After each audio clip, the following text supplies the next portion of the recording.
What's up, everyone? Darkside Philly here, and with me, as always, is John Rambo. We're sitting correctly today. We're not? A little further up than We're skewed. Alright, we're good. Alright. Welcome to another edition of Smark Guys.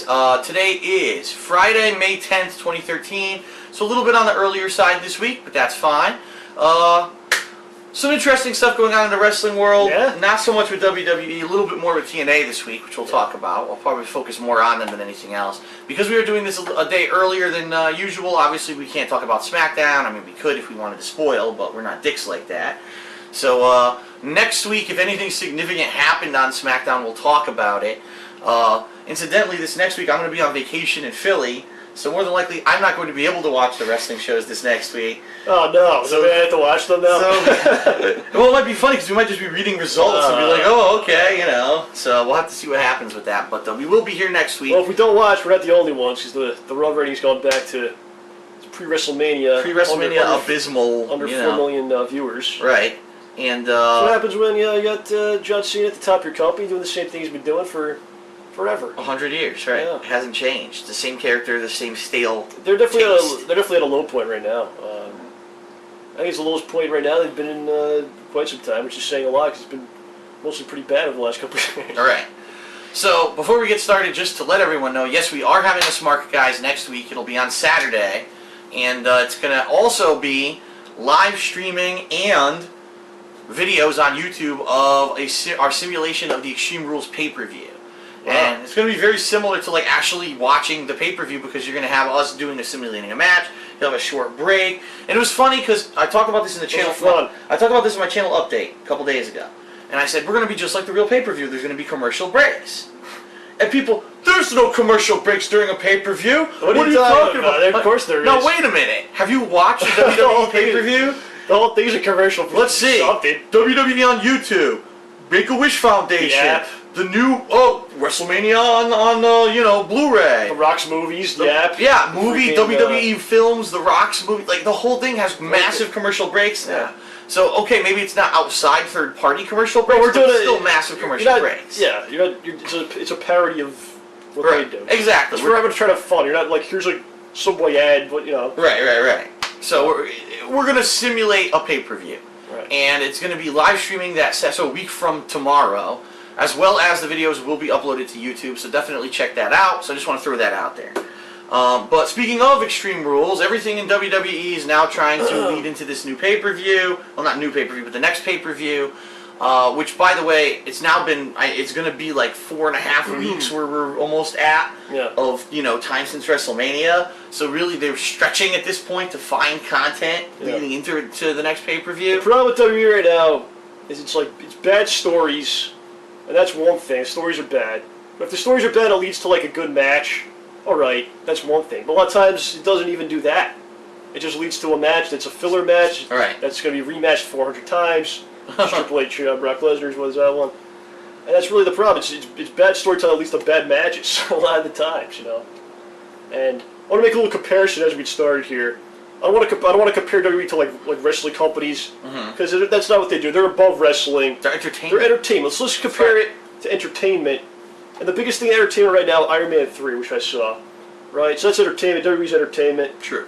Now, when you watch Iron Man 3, the villain's the Mandarin. Spoiler alert, John! Come on. There's no spoilers in this, by the way. Now, you have the Mandarin, and during the course of the movie, you try to establish the Mandarin as a villain. Huh.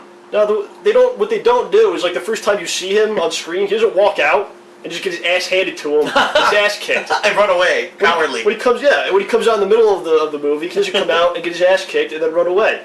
Because when you get to the end, when you have the ultimate, battle, you would not believe that he could win this. Credibility. And you wouldn't really give a crap about watching it because he's going to lose. True. So as you see with the WWE, all their villains, that's pretty much how they book them. Yeah, it's absolutely true. And then now you have the other side, the good guys. You have Tony Stark, Robert Downey Jr. plays him, and he's a smart ass. He's got a lot of personality, and he jokes around through the course of the movie, which is what John Cena tries to do. Right. He fails terribly, but he tries to be this charismatic character. He can't do it at all, as we know. But when it comes time to actually, fight someone and it's serious, the Tony Stark character will stop the crap, and he will do what he has to do, and he'll get serious, and try to overcome this situation that maybe even he believes he cannot do. Right. Which is not what they do with John Cena. He just always is the joking character that, believes he can just do anything. And he always does. And he always does. And that's the other thing. Tony Stark is a believable character because he doesn't always win 100% of the time. He has defeats. He has personal problems that come up. John Cena is Superman. John Cena is unbeatable. He never loses. He always wins when it matters. The one time that he did lose when it mattered, WrestleMania last year, But then he just wins it again. they retconned it and let him win this year. So it's like, that's the problem with Cena right now. Yeah. So now that we've prefaced that, let's actually start talking about Raw, which opens up with a John Cena promo. That was terrible. I mean, Comes out, oh, my ankle, which was supposed to be hurt, is fine now. he's probably the worst. You know? He's probably the worst. I don't want to say he's the worst promo guy ever, but he's the worst top guy promo ever. Like a guy that's put up to the top and does a promo, he's the worst ever at that. And you know what's sad is that we were talking about this earlier. I don't actually feel that was always the case.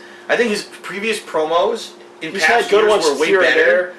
Yeah, it's like they don't even try anymore. Really? Really? I think that what he's doing is somebody thinks he's good or something. But the week before he lost to Roman Reigns, like you talked about last week. Right. And then he just comes out on Raw and whatever, it doesn't matter. Oh well. I mean, if you don't care when you lose, why do we care? Why would anyone care? Why Right? would anyone care about your matches? It's true. He just doesn't care about anything. It seems like he's just like a dick. Yeah, he Whatever, is. just happened to be. Oh well, I know I'm gonna win anyway. I'm better than everybody. Yeah, beat me every week. I'll win at the pay per Right view. back, Fuck you. whatever the stipulation is. I don't give a shit. Yeah, doesn't care what the stipulation is. I'll win anyway. Yeah, actually, you're right. You're gonna win anyway. So That's not how you put heat on a match. You should be worried about Ryback in the first place. Ryback's supposedly a monster, so you should be like, there should be some doubt whether you could beat him. And then the injury on top of it. He doesn't even care about that. Yeah, Just horrible jokes. That's it. it's bad. So Ryback comes out and names this stipulation. It's gonna be a last man standing match. Yeah, because you can't stand or whatever. And then okay, so Cena should be like maybe a little worried. No, I can walk. And then he starts. Yeah. That's fine. What? Look at this. Are you kidding me? Like, what the fuck? Are you kidding me? So Give me a little bit, man. Give me a little bit of something to care about. there's really no build up and no care for this title match coming. Honestly, what they should have done was when he doesn't Cena say like do something or whatever, and Ryback doesn't do it. Attack. Ryback should just attack him, keep stomping in the leg, and then walk away. Yeah. That's how you sell a match. Not just Yeah. talking. They just stand there talking to each other. And I don't know. It's Come silly. on, man. It's silly. Come on now. It's silly. The first match of the night is Randy Orton against Damian Sandow. And as predictable, all of a sudden, RKO out of nowhere wins the match. But then after the match, Big Show distracts Orton by coming out. And so Sandow actually attacks him from behind after the distraction. So it's like, oh, I lost and I lose every match, but I'm a heel, so I attack you like a coward from behind, and I'm cool now. Sure. Yeah, the losses don't matter as long as you attack him after the match. All right. R-Truth has a singles match with Fandango, and I think this is the first time Fandango lost a match. well, first of all, it was supposed to be a dance-off or something stupid, and No, the Brodus and Tensai were the judges, right? Yeah, it was really dumb. But I'm just saying, like Fandango, like that's part of the thing was like no one beat him. Right. He's Yeah. undefeated. Yeah, Wow, yeah. he's a new He guy. was counted out because he just walked He away. walks away from the match, counted out. So now his any heat that was on him for being undefeated is gone. Well, that aspect of it's gone. That's how you did it. So I don't know. So I guess Fandango. Whatever. It's not a huge deal, but it's something. Will he have a program with R-Truth? He just fights Jericho once in a while. I don't know. He might fight Jericho again. Yeah, I don't know. Who knows what's going to happen with that? Alberto Del Rio beats Dolph Ziggler via disqualification. So just like every freaking match with Dolph Ziggler now, there's massive interference, which eventually leads into a disqualification. That match I actually care more about than the Cena match. I agree. Because Del Rio's really good. And even though Ziggler gets abused, used and abused, you still want to see him. You got three guys who are actually good performers in a match that you don't know who's going to win. I think that's the key. Unlike the Cena match, we know Cena's going to win. Yeah. In this match, we don't know what's going to happen. It could By be the way, a toss-up, and the title might actually matter, and it might actually push whoever has it at the end of the match. The last man standing thing, they're definitely going to do the thing where Ryback's trapped underneath shit. Oh, yeah, he's under 20 pounds, 200 pounds of fucking stuff on top of him, and he can't get up. Yeah. It's not that he can't, he's knocked out or anything. Yeah. So That's what they're going to do, I think. I believe. So the thing about me for these matches now, is that it's now been a month since WrestleMania, and even though it's a triple threat situation, you keep having Del Rio against Swagger, Del Rio against Ziggler, Ziggler against Swagger.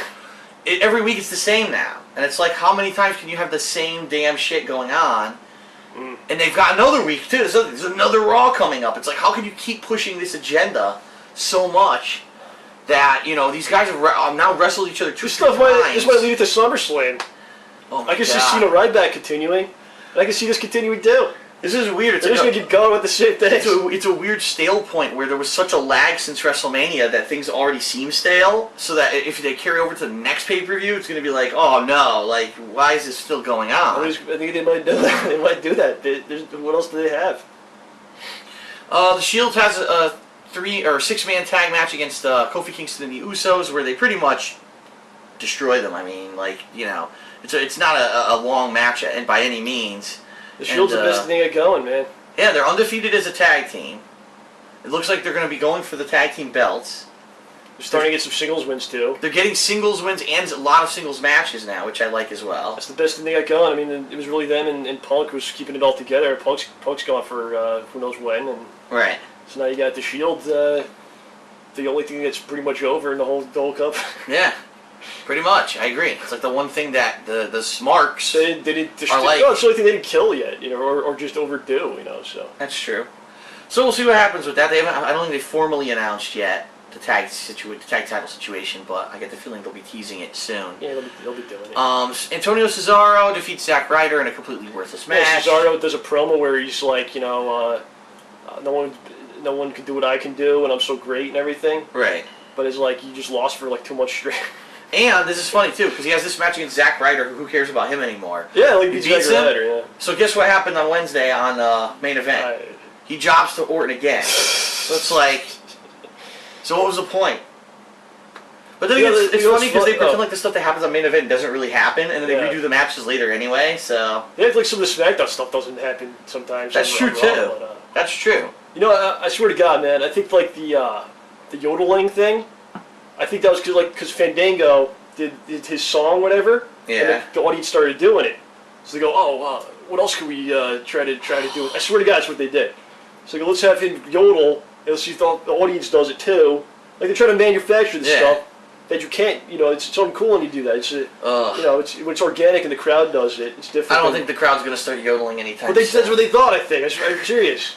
They've been trying this stuff lately, like. Catchy stuff.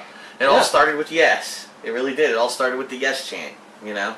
A lot of that had to do with the fact that he lost in 18 seconds, right? And then the next night on Raw was like, you know, well, we're upset about that. Right.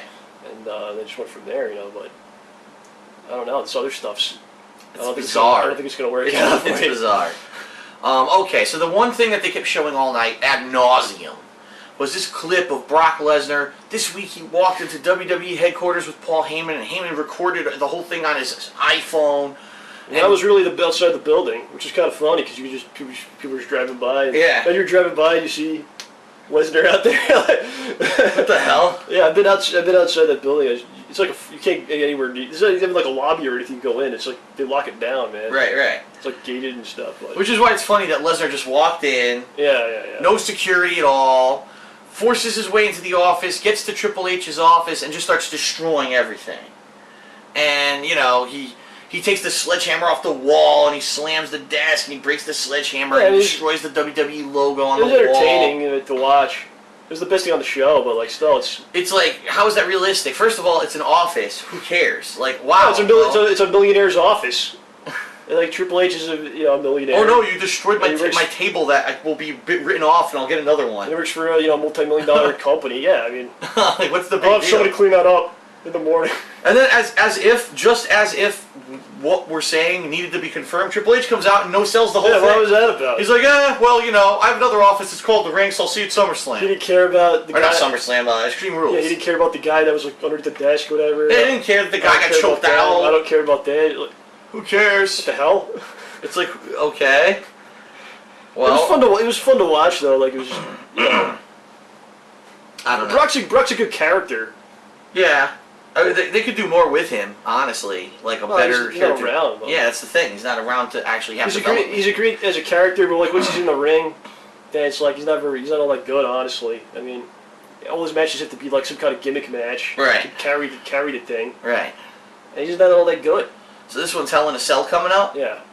I mean, he'll be rubbing his face against the thing. I don't know. I could see. He's allowed to bleed. No one else is allowed to. Yeah, yeah, but he yeah. can. He can. Yeah. And he's allowed to do things other guys can't do. I don't know. If you take any wrestler and like every match they're in, especially WWE, every match they're in is a crazy gimmick match where they bleed and do crazy shit. Right. They're gonna get over it. Right. That's just how it is, you know. But he's allowed to do that. No one else can do. Alright, so we had... Sorry, I'm yawning because I'm going to talk about the Divas now. So the next match we had was a Divas match. What you want to skipping? Caitlyn and the Funkadactyls versus AJ Lee and the Bella Twins. They do stuff. And AJ's no reaction anymore, really, compared to what she used to have. Yeah, she's done. Ever since she joined the Ziggler stable, it's like over. Like, there's no one really popping for her. No one really cares anymore. Well, they overdid it with her. Yeah. And now no one cares anymore. So, whoa. That was a scary picture. Just take a look at this. Whoa. There's Brock Lesnar's face, like a close-up. He's a scary-looking guy, man. Mark Henry challenges Sheamus to a match at Extreme Rules. Wasn't there? Didn't they fight each other or something? I can't even remember what happened here. Well, yeah. Well, Sheamus got whipped. That's right. Wade Barrett. Wade Barrett. He actually said, "I like to joke around, but when I need to fight, I need to fight." It's like, oh wow, thank you. Finally, somebody. Right. Somebody understands. So they're gonna have a match. They haven't said if there'll be a stipulation or anything yet. Extreme Rules. And then Wade Barrett comes out to interrupt what was going on. They have a match, and Sheamus, of course, has to squash the Intercontinental Champion because, as we said, the U.S. title and the IC title don't mean anything to WWE, so these champions lose frequently. You know.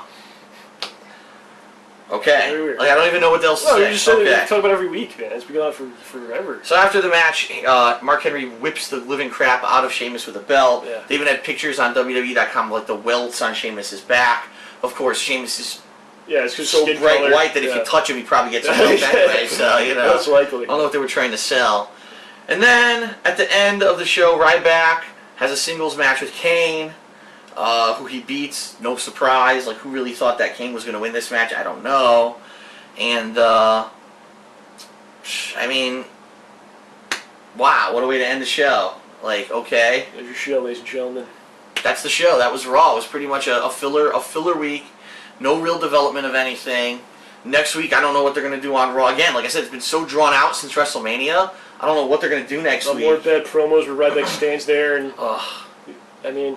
It's sad. He's like that Femi Moore thing. Like, people liked it, and he was doing fine with what he was doing. He was on a roll. You know, even with the loss at WrestleMania, he was still on a roll. People cheered him when we were there. You know, people, you know, he was over. We had Rye Hat, who was so excited to see him. He blocked everyone. I wonder what that guy thinks about this. I wish we could have him on here. And Rye Hat. What do you think about this? Oh no! Or he killed himself. Jumped off a building. Ryback, why? Why'd you do it? He jumped off a building, but he had his Galaxy phone in front of him as he flew down onto the concrete. Yeah, right. All right. So anyway. Jokes aside, let's talk about TNA this week, which I feel had a major boost this week. Well, they needed it. For a couple different reasons. It was kind of weird, some things they redid, like all of a sudden now, what's his name is back with Tara. I keep forgetting his name. Oh, Jesse? He's back with her now, which was weird. So I think they're like kind of retconning a few things that they think they screwed up with. So I guess they're back as a team. Like, wait a minute, why do we have this guy? And they had a really good promo. It was Chris Sabin and I can't remember. Kenny King, thank you. I can't remember his name because he's been on TV for so damn long. Kenny King came out with a new song, by the way. They got rid of that country western theme he had. He has some different theme now. And he calls out Sabin. He says, I want to actually give you respect because you're back. You're such a resilient guy. You know, you were twice down and out, and you're back again. Like, how many people could basically say that they've done that? And I actually want you to pose with the title because I think we miss seeing you with the title. Where's this gonna go? Oh, it was good. So he does it, right? And so Sabin's like, what? He's holding the title. He's like, what? Like, he doesn't believe him. He goes, and I just wanted to give you your moment because that's the last time you'll ever see that title because it's mine. Like, he just totally flips it, turns it into a heel. It was so good the way he did it. Yeah. And so next week, they're leading up to this triple threat match. Is going to be Petey Williams, Chris Sabin, and Kenny King, which is going to be a great match in my opinion. I can't wait to see that next week. Of course, I won't see it because I'll be on vacation, so I'll have to find out how it went. But you know, that was a really good promo. But the major thing, we don't need to focus on everything on TNA. The major thing was that tonight was supposed to be the night of redemption for AJ Styles. They've been teasing that he's going to come back and he's going to have a flip of this negative attitude that he's had, and he's going to join Kurt Angle and Sting tonight for this 6-man tag against Aces and Eights. Yeah. And so the show opens up with Sting and Bully in the ring. Not Bully, I'm sorry, Sting and Angle in the ring, and they call out AJ. They want an answer right now. Well, no, he's always there. He doesn't talk. He barely wrestles. He doesn't talk. He just walks out. He comes, takes a paycheck, and leaves. Yeah. So that's basically what he does. He walks out, does nothing, won't answer them. Sting just has his hand out. He's like, I want to shake your hand, and I want you on our team. Won't shake Sting's hand. So then Bully gets, or not, I keep saying Bully. Angle gets pissed. He gets his face like, no, I've had enough. If you're either with us or against us right now, answer. AJ turns around and starts walking away. So Angle chases him up the ramp and like grabs him by the shoulder. AJ gets pissed, and then they start brawling. They start brawling on the ramp. Boom, boom, boom. And then the refs come to break it up. All of a sudden, Aces and Eights hit the ring and beat the shit out of Sting. So it's like, oh crap, alright, I guess maybe this isn't going to be AJ's night. What's going to happen? So all night they keep teasing, what's going to happen? Is it going to be a handicap match? Is it going to be a handicap match? So then finally at the end of the night, oh, by the way, the only other real thing that happened is that D-Lo last week had lost. Why the hell is he even in there? He was in an I Quit match with Angle. He quit. So now he lost his vest. They took his vest away. Yeah. Then they have a match. It's so funny. It's a match Doc against Magnus. Yeah. And D'Lo is like stunned or something outside the ring. Accidentally grabs Doc's leg. Yeah, he's all pissed at him, right? So yeah. So now. Why is D'Lo even in that? Now they hate D'Lo. But why is he even in it? I don't know. What does he bring to They the... wanted the inside man to legitimize the story. They're probably gonna beat the crap out of him and get rid of him. Well, now they've demoted him to prospect. They told him that like he has to get him coffee and stuff. It's so funny. Well, I don't even know why he's even was in there. Maybe they realize like, why did we do this? Yeah, so let's kick his ass and then he's out or something. So they've been doing that all night. So anyway, they're teasing all night what's going to happen in this main event match. And the main event match, by the way, it's Team 3D. It's the first time they've wrestled together in quite a long time.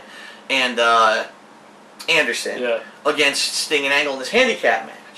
Oh, and by the way, I do want to mention they do 3D to Sting earlier in the night when they jumped him, which was really cool to see 3D after so long not seeing it. Yeah, that's great. So they're having the match. It's good. It's a really good match. Most of the match, what it is, of course, which is what you expect, they isolate Angle because Sting is the older guy and he probably can't work as much anymore. He's got to do make sure his t-shirt's on. He's got to sit there. Oh yeah, it's the weirdest shirt he wore this week too. It's not even like a Sting branded shirt. It's like it says Sting this way, like going down. Oh, I've seen that. Yeah. It's split colors. Yeah, they had that on the website. Who would want that? It's a weird shirt. For the pay-per-view, like when they have the two guys, he's wearing that. It's so weird. Like it's a weird shirt. Like I want a Sting face or even like a scorpion. No, just Sting and colors. I think they just done so many Sting shirts. They sell really well too. I guess so they just do anything. So I guess I'm wrong then. Well, I don't know. But there's been like thousands of Sting shirts. So the main event match is really good. And what I forgot to mention is before Angle and Sting came out, they were on the way to the ring, and Hogan like got an urgent phone call out of nowhere, and he's like, "What? Are you sure, brother? Are you sure? Okay." So you don't know what's going to happen. So midway through this match, Did they tease that was going to be him in the match?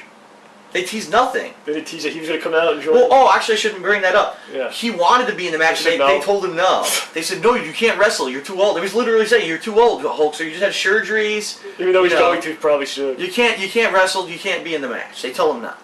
So during the middle of the match, all of a sudden they cut backstage and they showed that like all the remaining members of Aces and Eights have been like decimated. And you're like, what the hell's going on? Who's going to be? I thought it was going to be Matt Morgan. I thought it was going to be like a twist. Or even, I thought, okay, it's AJ. AJ came back. He had a change of heart. You know, it's going to be a big reveal at the end. It's going to be one of these guys. So they're about to lose the match, okay? Because Sting gets the hot tag, but then he's getting beat up. All of a sudden they start playing this theme. And again, like, you don't know what's going on because the new theme, so you don't know who the hell's coming out. You're like, who the fuck is this? It's Abyss, of all people. He comes out, looks good, comes out, you're like, what the fuck, Abyss? We haven't seen him for a year. Hits the ring, and it's funny, he tags himself in. He like runs up and tags Sting, he tags himself in, completely destroys everyone. He choke slams Anderson through a table, but he does it stiff because he can't get the height that he wants. So Anderson's like destroyed. He does a black hole slam to like Devon, so it's great. He's like hits the ring, and he pins Devon after the black hole slam, wins the match. So the whole crowd went nuts because the year since we've seen, Abyss, he's been that stupid Joseph Park character. Yeah. And I guess they're finally dumping it unless he's going to be playing two roles. Oh, God, he's going to be two characters now. Poor guy. Maybe. So yeah, so Abyss is back. It's a big, huge thing. So they're saying, what's going to happen now? Abyss is back. And honestly, I think this is what they needed because the AJ thing was getting stale every week. They keep asking. They're not ready. They're obviously not ready to go where it's supposed to go yet. So now it's you're just dragging. And yeah, I mean, it really turned into the Hogan thing. The Hogan saga. The Hogan saga. I really felt bad for Bully because he finally gets his chance to be the top guy, and what he's doing is basically talking to Hogan all the time. Right. His daughter and all that. So yeah, they need a little shot in the arm, and I think that, especially for maybe fans that haven't watched TNA in a while, they know Abyss. Right. All the TNA fans like Abyss. He's one of the iconic characters. He's been there for quite a long time. Yeah, from the beginning, really. And you want, he comes out. That's great. Wow, what a pop. Company man's coming back. Even though he's been there as Joseph Park, it's good to see the character back. I think this will be good because now they have a legitimate force to go up against the Aces and Eights. Yeah. So it's a good thing. I think they finally, after several weeks of kind of not knowing what to do and floundering, they did something that made sense. And even if it doesn't come to fruition, like you said, eventually maybe AJ is going to be the savior of this group. It's still cool now that they're kind of accumulating legitimate forces rather than Sting against, like you said, Sting against Bully Ray. Why don't they just switch it now and put Abyss? I'd like to see Abyss and Bully Ray. Yeah. I'd love to see that match, but no, they're going to have Sting. Abyss and Bully, they'll go nuts. Right. Crazy. Tax, they'll do all kinds of crazy stuff. That's when they're different than WWE. That's when they're good. They're doing something that they don't do as the real alternative. Right. And they're just doing all just sports entertainment, which they've been doing for a couple of weeks now. Right. Then it's just like, well, what's the point? It's just the same as that. So TNA this week I felt was good. I think it's a good turning point, and I hope that they can continue with the momentum. I would like to hopefully see like a ratings boost at that. Now that Abyss is back, I don't know if they will. They're changing their time slot back to 9 o'clock, right? When I guess they had better ratings when they did 9 to 11. It's weird that they went 8 to 10 anyway. That was a year ago. Yeah. A year ago they changed it, and then they're going back a year later. It's weird because there are shows on at 8, like primetime shows that do well. Wrestling seems like... Well, that's the thing. I think what happens is it cuts into that. Like, people like to watch their 8 o'clock shows. Okay. And then maybe, I saw an hour of cable, of a fucking... drama or something. Now I'll go watch wrestling. Now, I want to watch wrestling and miss everything else because, that time slot was taken up. So I think that it will be a good move ultimately. I hope it will help them with their ratings, I think. So yeah, the most important thing is that the show's good. That'll be the main thing that drives it. But right. So.